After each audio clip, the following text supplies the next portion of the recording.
오늘은 이슬과 같으리니 아니면 이슬처럼이라는 제목으로 본문 말씀을 나누려고 합니다. 저희가 방금 읽은 본문은 북이스라엘이 회개를 한 후에 어떻게 회복될 것인가에 관한 내용입니다. 호세아 1장에서 13장까지는 대부분 하나님께서 호세아 선지자를 통해서 이스라엘 백성에게 우상을 버리고 회개하라고 촉구하는 내용입니다. 하지만 그러한 경고에도 불구하고 이스라엘 백성들은 회개하지 않았고 그 결과 주전 722년에 아수리아에게 정복을 당해 이곳저곳으로 흩어지고 포로로 잡혀가게 되는 것을 다 아실 것입니다. 1장에서 제가 호세아를 읽다가 1장에서 13장까지는 하나님이 무섭게 경고하시고 돌아와라 하시고 또 호세아의 부인을 통해서 또 보여주시고 그러는데 14장에 오니까 그 분위기가 확 바뀌었어요. 그래서 14장에 딱 들어오니까 하나님의 이스라엘을 향한 사랑이 이렇게 전해지고 그려지고 있다라는 거죠. 그래서 하나님께서 이스라엘 백성이 진정으로 회개를 한다면 진노를 그치고 이스라엘을 이제 회복시키겠다라고 이제 말씀하시는 내용입니다. 특히 오늘 4절에 하나님께서 이렇게 말씀하시죠.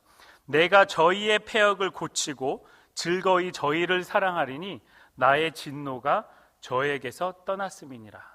이렇게 회개하고 돌아오면 하나님이 진노를 그치시고 이제 다시 사랑하시고 다시 돌봐주겠다라고 말씀하시죠.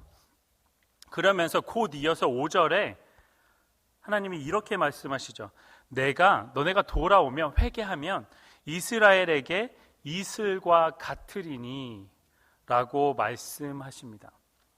저는 5절에서 하나님께서 내가 너희한테 이슬처럼 되겠다라고 말씀하신 부분에서 조금 많이 멈춰 있었습니다. 그리고 이거를 이제 공부하고 이제 연구하기 시작했는데, 근데 과연 하나님께서 이슬처럼 되신다. 그게 무슨 말일까요? 여기서 5절에서 하나님께서 이슬처럼 되신다. 그리고 나서부터 나중에 설명드리겠지만 나중에 5절, 6절, 7절에서 그 농작물에 관련돼서 계속 이슬로 인해서 무엇이 일어난가, 무엇은 영향을 일으키는가를 이제 말씀하시는데요. 일단 저희가 이슬처럼 되신다 그랬을 때 다 아실 거예요. 하나님께서 정말로 이슬이 되어서 짠 하고 나타나실 거는 아니시죠. 왜냐하면 이것은 비유이기 때문이죠. 자, 그러면 정말로 하나님께서 이스라엘 백성에게 이슬과 같이 된다는 말은 무슨 뜻으로 하셨을까요? 여러분이 잘 아시다시피 아리조나나 텍사스 날씨와 비슷하게 이스라엘은 긴 여름과 조금은 따뜻한 겨울로 나누어져 있습니다. 이번에 텍사스의 그 윈터 스톰이 와서 조금 다르긴 했지만 보통은 긴 여름, 더운 긴 여름과 겨울이 있지만 짧고 약간 따뜻한 그러한 게 아리조나와 텍사스의 날씨죠. 그것과 비슷하게 이스라엘도 여름에는 비가 잘 내리지 않고 물이 농작물에게 귀한 때라는 것입니다. 근데 바로 이때 물이 귀한 이 여름 이 한가운데 이슬은 이스라엘의 여름 농작물에 귀하게 사용되어진다고 합니다. 이 이슬은 구름이 한 점 없는 밤에 농작물에 맺히며 그리고 그때 맺혔을 때 식물들에게 필요한 물을 공급하게 된다고 합니다. 그리고 이 이슬 없이는 여름 농작물들이 살아나기란 쉽지 않은 일입니다. 그리고 1937년부터 작물학에 의해서 인증이 되었습니다. 여름에 이스라엘 국가나 애리조나나 텍사스 이럴 때 이슬이 없으면 농작물이 잘 자랄 수 없다라는 거죠. 그리고 이스라엘 백성들은 이 사실을 잘 알고 있었습니다. 정리하자면 이렇습니다. 비가 잘 내리지 않고 건조한 여름에 농작물들에게는 이슬이 꼭 필요한 존재라는 거죠. 그렇듯이 죄 지은 이스라엘 백성에게 꼭 필요한 존재는 바로 하나님 한 분이시라는 것입니다. 하나님 없이는 심판에서 빠져나올 수도 없고 살아남을 수도 없는 것이 이스라엘이라는 거죠. 이스라엘 백성이라는 것입니다. 농작물에게 이슬이 꼭 필요하듯 이스라엘 백성에게 하나님은 꼭 필요한 분이라는 것입니다. 오늘 본문 말씀 8절에도 마지막 부분에 보시면 하나님께서 이렇게 말씀하십니다. 내가 나로 말미암아 열매를 얻으리라 라고 말씀하십니다. 다시 말해 자기가 회개해서 이스라엘 백성이 나온 것 같지만 하나님의 도움 없이, 하나님의 은혜 없이도 회개하기가 힘들고 나 없이는 너네가 회복되기도 힘들다라는 것입니다. 어떻게 그냥 읽어보면은 이스라엘 백성이 회개해서 이스라엘 백성이 하나님한테 저절로 자신이 힘으로 돌아온 것 같지만 하나님 없이는 돌아올 수도 회개할 수도 없다라는 얘기죠. 마찬가지로 여러분과 저와 그리고 모든 저 세상에 있는 사람들은 하나님의 사랑과 자비와 은혜와 도움 없이 살아갈 수 없습니다. 세상에 믿지 않는 사람들은 하나님의 은혜 없이 자신의 힘으로만, 자신의 돈으로만, 자신의 능력으로만 구원을 얻을 수 없기에 하나님이 절실히 그들에게 필요하다라는 거죠. 그리고 믿는 여러분과 저는 영생을 얻어서 지금 영생을 누리고 살아간다고 하지만 그 영생을 받은 자의 합당한 삶을 살아가려면, 정말로 크리스찬의 삶을 살아가려면 하나님의 은혜와 도움 없이는 가능하지 않는 것을 여러분이 잘 아실 거라 믿습니다. 그래서 제가 여쭤보고 싶은 건, 지금 여러분과 저의 삶은 하나님의 도움을 필요로 하는 삶을 살아가고 계시는지요? 아님 하나님이 없어도 되는 삶을 살아가고 계시는지요? 안타깝게도 저의 직장이든 교회 주위든 아닌 다른 사람들을 둘러봤을 때 이 코비드 시대와 발맞춰 하나님의 존재를 잃어버리고 살아가는 크리스찬들이 참 많다라는 것입니다. 신령 자신들이 집에서 예배를 드린다고 하지만 정말로 물어보면은 예배를 드리기는커녕 그 시간도 모르고 어떻게 하는지도 모르는 분들이 정말로 많다라는 거죠. 하지만 오늘 수요 예배에 오시고 또 영상으로 예배를 정말로 드리시는 성도님들은 하나님의 도움이 절실히 필요하다라는 것을 느끼는 그리스도인이라고 저는 확실히 믿습니다. 하지만 하나님께서 여러분에게 필요한 존재이신 것처럼 여러분도 다른 사람들에게 필요한 존재가 되어야만 한다라는 거죠.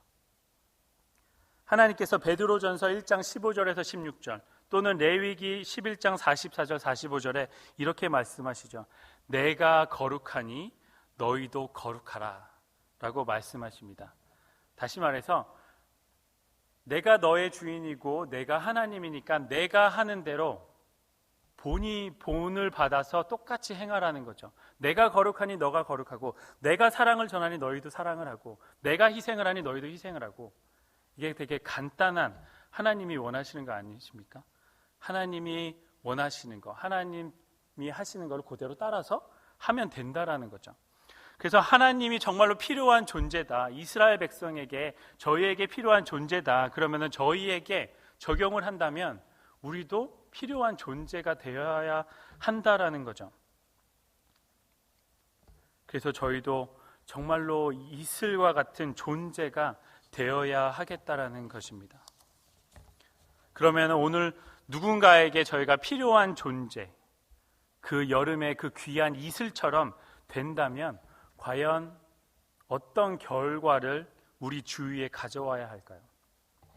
오늘 5절에서 6절, 7절에는 다양한 농작물 비유로 그 결과들을 이야기해주고 있습니다. 5절에 보면은 백합화같이 피겠고라고 말합니다. 이 말은 백합화처럼 아름다워질 것이다라는 말이죠. 그리고 백향목같이 뿌리가 깊게 박힐 것이다라는 말은 이스라엘 백성들이 견고해지고 단단해질 거라는 것입니다. 그리고 6절에 그 가지는 퍼지며 라는 말은 겨울에 죽어있던 나무가 다시 소생하는 것을 비유한 것으로서 이스라엘이 다시 소생하고 발전한다라는 말이며, 그 아름다움은 감람나무와 같다고 한 말은 감람나무로 비싼 것을 많이 만드는데 그것처럼 이스라엘 백성이 다시 가치가 있어지고 대우를 받을 것이라는 것입니다.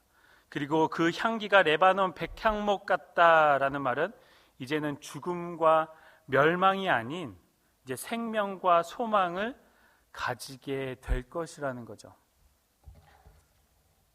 전 솔직히 오늘 그 기도, 이제 시작 기도를 들으면서 조금은 놀랐어요.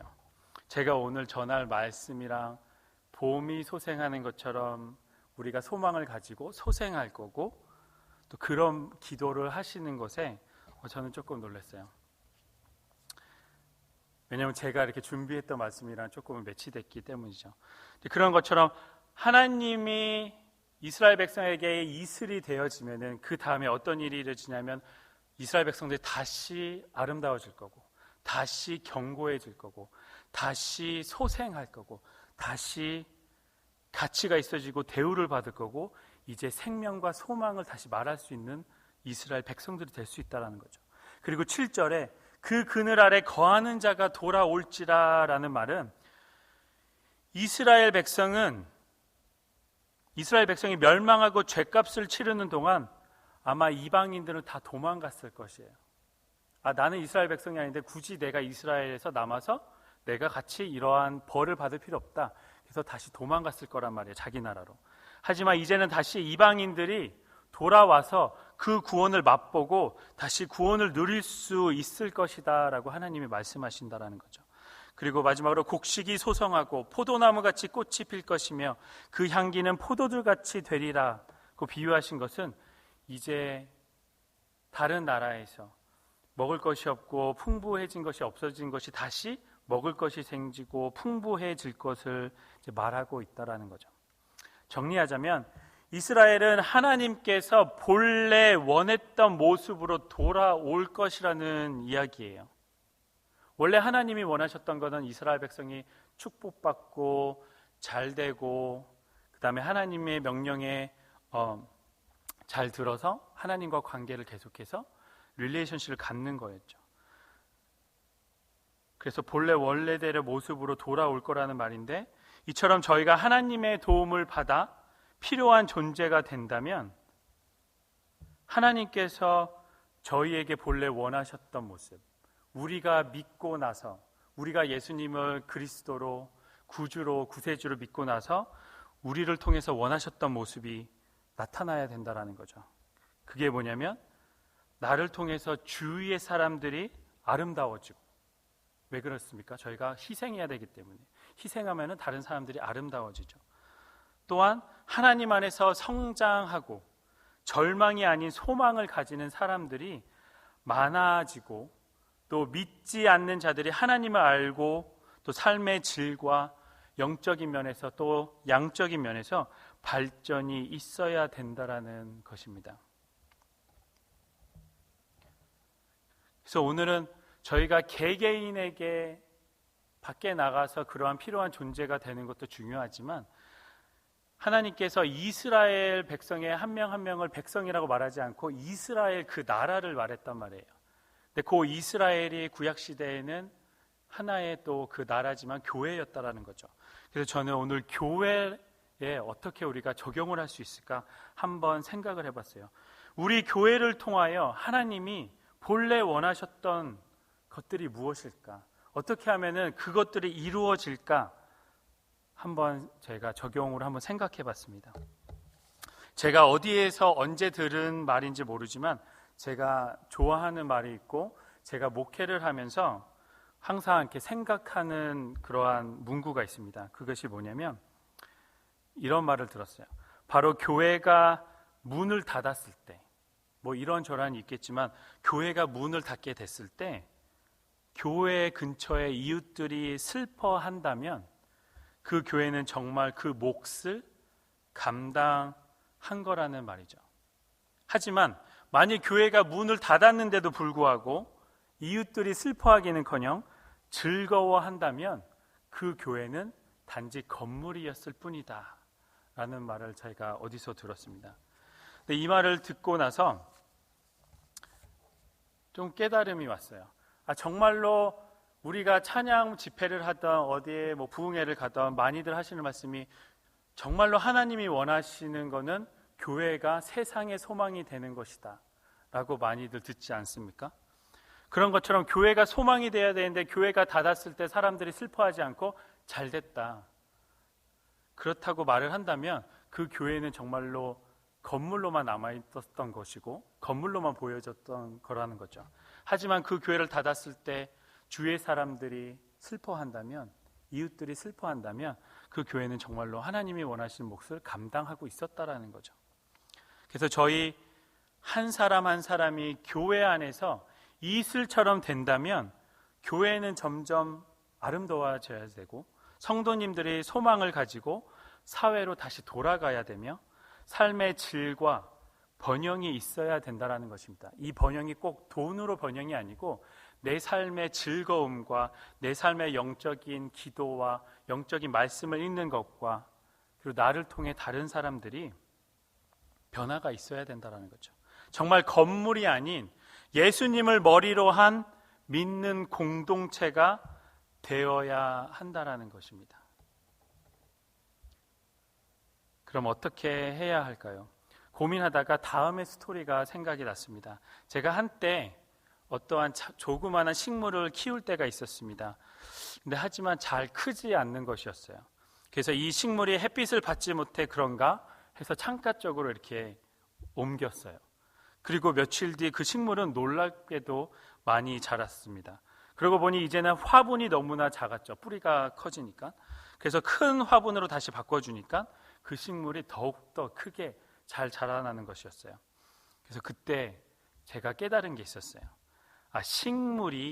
이 식물 한 생명이 잘 자라게 하려면 이 식물이 무엇이 필요하고 그리고 그것에 맞춰서 적당한 조치를 취해야 되는구나 라는 것을 깨달았어요. 만일 제가 그 식물을 창가 쪽으로 옮기지도 않았고 또 화분을 큰 것으로 바꿔주지도 않았다면 그 식물은 잘 자라지 못했을 것입니다.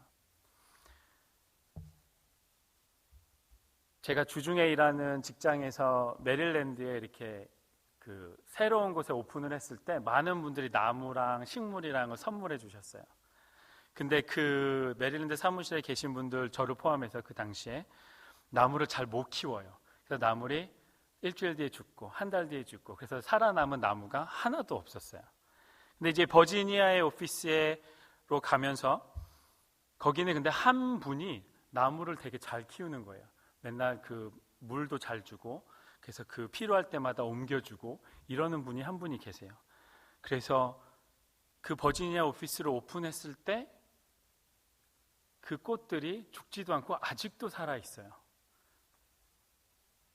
그래서 무슨 말을 제가 하려는 겁니까? 이게 정말로 식물 하나도 잘 살려면 우리가 그 식물이 뭐가 필요한지 이 당시에는 어떻게 해야 되는지 적당한 조치를 그때그때 맞춰서 해줘야 된다는 거죠. 그러면 우리가 교회의 이슬 같은 존재가 되려면 우리가 교회에 필요한 것이 무엇인가 생각해 봐야 된다는 거죠.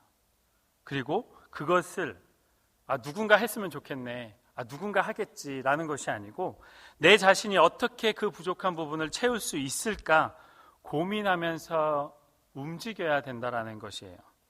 다시 말해 예수님의 귀한 몸된 교회에 필요한 사람이 되기 위해서는 우리의 주위를 둘러보고 교회의 부족한 부분의 사역과 이를 찾아내어 해나가야 한다는 것입니다. 하나님께서는 전능하십니다. 그렇기 때문에 하나님 혼자서 아니면 이러한 악기들로 돌들로 모든 걸 사용해서 하나님이 다 하실 수 있어요. 하나님이 모든 기적을 저절로 다 하실 수 있어요. 하지만 굳이 하나님이 사람들을 통해서 하나님이 사랑하시는 귀한 창조물들을 통해서 일을 하시는 이유는 전능하신 하나님께서 저희와 합력하여 선을 이루시기 원한다라는 거죠. 정말 하나님께 필요한 사람 그리고 다른 성도님들에게 필요한 주의 백성이 이제 다시 한번 돼야 될 때라고 생각이 들었습니다. 저는 오늘 솔직히 우리 서재영 집사님이 벌써 나오셔서 조금은 놀랐어요. 아프셔가지고 수술하시고 피곤하시고 하실 텐데 벌써 나오시고 하셨고 제가 오늘 드럼을 누가 치신지 제가 얼굴을 잘 모르는데 누가 드럼도 오늘 치셨더라고. 드럼이 없었잖아요 당분간은. 근데 그런 거 보고 이렇게 내가 탤런트가 있고 내가 필요한 자리가 교회에 있구나라고 생각하면서 내가 몸이 불편하고 내가 코로나 때문에 걱정이 되지만 그래도 필요한 자리에 내가 채우고 나와야겠다, 내가 여기에서 하나님을 섬겨야 되겠다라는 그러한 마음이 제가 예배 드리기 전에 찬양하면서 조금 느껴졌어요. 그런 것처럼 저희 지금 잘하고 있지만 그래도 이제 앞으로 코비드가 끝나가고 백신도 맞아갈 때 저희가 조금은 더 열심을 내서 교회에 필요한 부분을 채울 필요가 있다라는 것을 제가 말씀을 묵상하면서 느껴서 이 말씀을 나누게 됐습니다. 어떤 한 목사님이 이런 이야기를 하셨어요. 어느 날 비행기를 타고 여행을 하던 중이었습니다. 그런데 갑자기 비행기가 흔들리고 안전벨트 사인이 들어오고 순식간에 비행기 안이 시끄러워졌다고 합니다. 그래서 사람들이 이 비행기가 추락할 것 같아, 비행기 사고 나는 거 아니야? 라고 이렇게 막 말을 했다고 합니다. 그것을 잠잠히 듣고 온 이 목사님께서 속으로 이런 말을 했다고 합니다. 여러분 괜찮습니다. 제가 이 비행기에 타고 있지 않습니까? 아무 일 없을 테니 그냥 가만히 계십시오 라고 이렇게 속으로 혼자 얘기하셨다고 합니다. 이 목사님에게는 아직 하나님께서 자신을 통해 하실 일이 남아있기에 자신은 아직 죽을 때가 아니다 라고 확신하고 믿었다라고 합니다. 다시 말해 비행기가 사고 나면 그 목사님도 이제 목숨을 잃을 수 있잖아요. 근데 나는 아직 할 일이 있고 하나님께 쓰임 받을 일이 있기 때문에 비행기가 사고가 나지 않을 거니까 걱정할 필요가 없다라고 직접 말은 안 하셨지만 그렇게 속으로 얘기하셨다라는 것을 한번 들었습니다. 어찌 보면 교만이라고 생각할 수 있지만 저는 그 말씀을 들으면서 저게 정말로 하나님에 대한 믿음이 아닐까라고 생각했습니다. 그리고 당신이 하나님께 아직 필요한 존재라고 믿고 있었다라는 것이죠.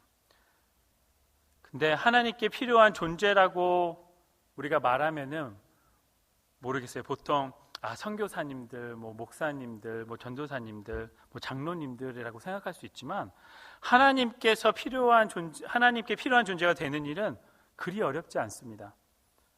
왜냐하면 무엇을 막 잘해야 하고 무엇이 정말 똑똑해야 되고 무엇인 그 디그리가 있어야 되는 것이 아니기 때문이죠. 단순히 하나님께서 지시하시고 명령하시는 것을 하는 사람이 하나님께 정말로 필요한 존재라는 것입니다. 정말로 잘났고 정말로 뭐가 많고 내가 박사 학위가 4-5개고 내가 돈이 막 1밀리언, 빌리언이 있어도 하나님의 말씀을 듣지 않으면 하나님께 쓰임받는 사람은 아무것도 없는 사람이 될 수 있어요. 그냥 내가 하나님께 예스하고 앞에 나아가는 사람이 하나님께 귀한 사람이고 필요한 존재라는 것이죠. 그래서 오늘 그리고 한 주 동안 지내시면서 하나님께서는 여러분과 저에게 무엇을 지시하시고 명령하셨는지요. 분명히 한 주 동안 바쁘게 사셨고 한 주 동안 이것저것 생각하면서 사셨지만 분명 하나님께서 그 한 주에서도 오늘 하루도 여러분과 저에게 말씀하셨을 거란 말입니다.